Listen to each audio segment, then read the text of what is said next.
Shalom,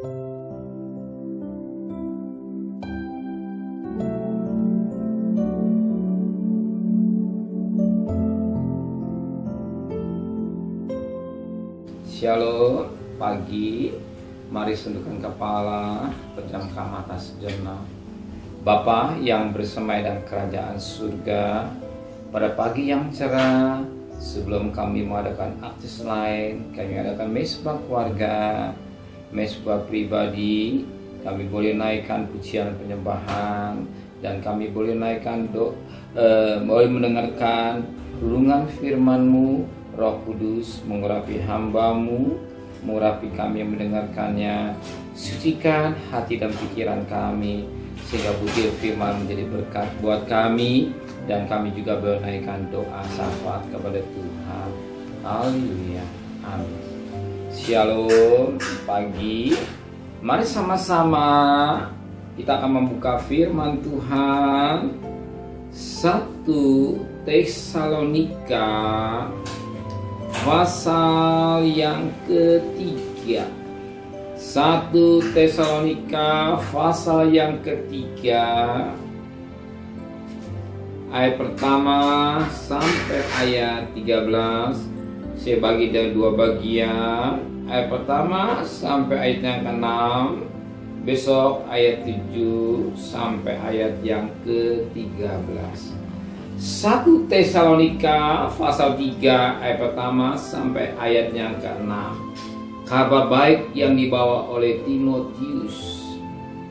Kami tidak dapat tahan lagi, karena itu kami mengambil keputusan untuk tinggal seorang diri di Athena. Lalu kami mengirim Timotius dari yang bekerja dengan kami untuk Allah dalam pemberitaan Injil Kristus, untuk menguatkan hatimu dan menasihatkan kamu tentang imanmu, supaya jangan ada orang yang menggoyang imannya karena kesusahan-kesusahan itu. Kamu sendiri tahu bahwa kita ditentukan untuk itu. Sebab juga waktu kami bersama-sama dengan kamu, kami katakan kepada kamu bahwa kita akan mengalami kesusahan. Dan hal itu seperti kamu tahu telah terjadi. Itulah sebabnya maka aku, karena tidak dapat tahan lagi, telah mengirim dia supaya aku tahu tentang imanmu. Karena aku khawatir kalau kamu telah dicobai oleh si penggoda, dan kalau usaha kami menjadi sia-sia. Ayat 6. Tetapi sekarang setelah Timotius datang kembali dari kamu dan membawa kabar yang mengembirakan tentang imanmu dan kasihmu, dan bahwa kamu selalu menaruh tentang kenangan yang baik akan kami dan ingin berjumpa dengan kami, jadi kami juga ingin menjumpa dengan kamu. Puji Tuhan. Suatu firman Allah yang sangat baik. Paulus sebagai hamba Allah, dia begitu merindukan dan dia juga bangga dengan jemaat Tesalonika. Kenapa dia bangga?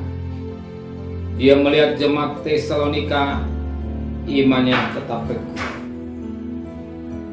imannya tetap kuat,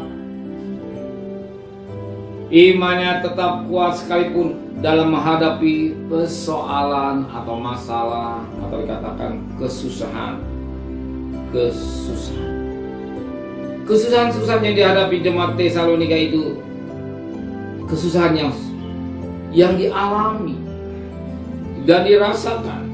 Tetapi Paulus sebagai hamba Allah, katakan sebagai hamba Allah, dia bersyukur, dia bangga dengan jemaat Tesalonika karena mereka begitu kuat imannya dalam menghadapi tantangan, baik dalam kesusahan maupun goda-goda yang lain atau kabar-kabar yang melemahkan imannya, tetap dia teguh. Sebagaimana Alkitab menulis pada ayat yang ketiga, supaya jangan ada orang yang goyang imannya karena kesusahan-kesusahan ini. Kamu sudah tahu bahwa kita ditentukan untuk itu.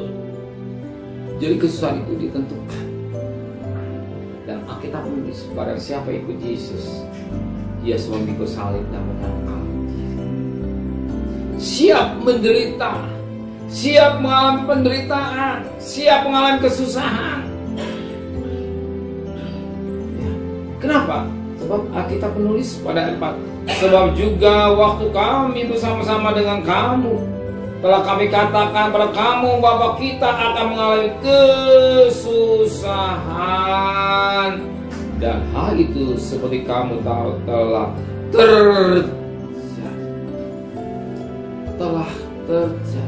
Jadi sebelum berita mengalami kesusahan, Paulus sudah menyampaikan bahwa jemaat Tesalonika akan mengalami kesusahan.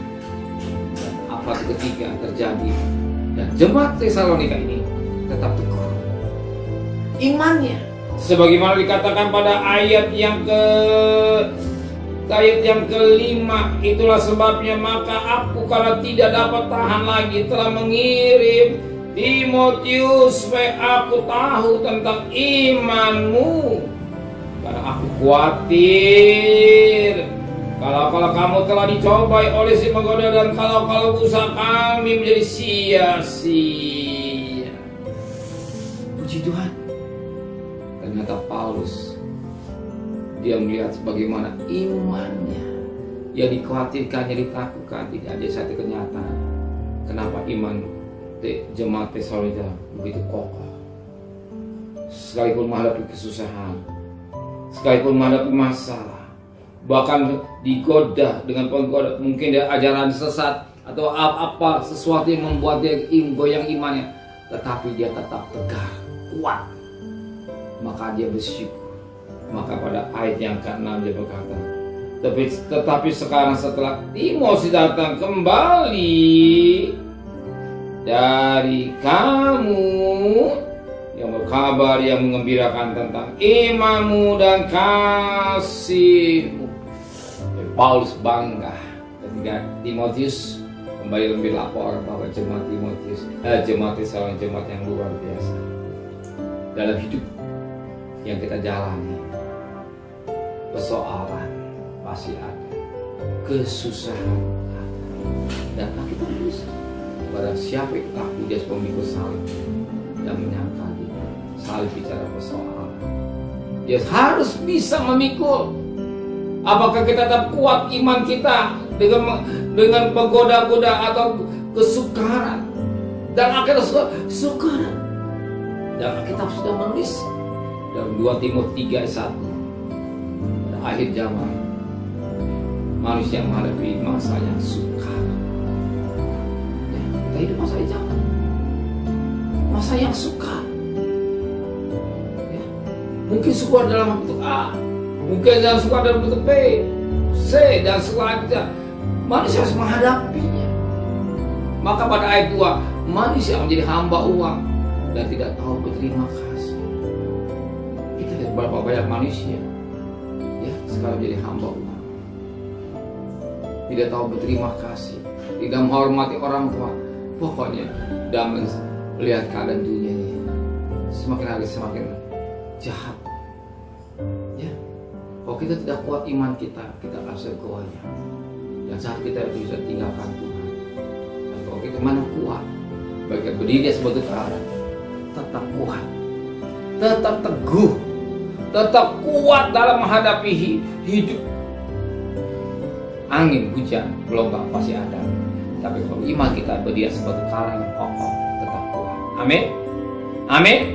Terima kasih Bapa di surga buat firman-Mu yang mengingatkan, mencelingkan mata rohani kami bagi jemaat Tesalonika begitu kuat dalam menghadapi tantangan, kesusahan, masalah.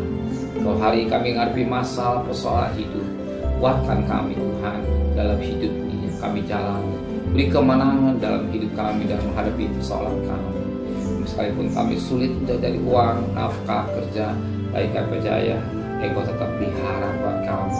Sebagaimana janda Safaat dalam keadaan susah, ternyata Kau juga pelihara Elia melalui janda, melihat ketika kedatangan Elia kepada janda yang tekun dalam tempayan tidak habis, seperti apa dikatakan firman Tuhan. Sebagaimana 1 Raja 17 ayat yang ke-16, Dan kami percaya, kami beriman sepenuh kepada Tuhan.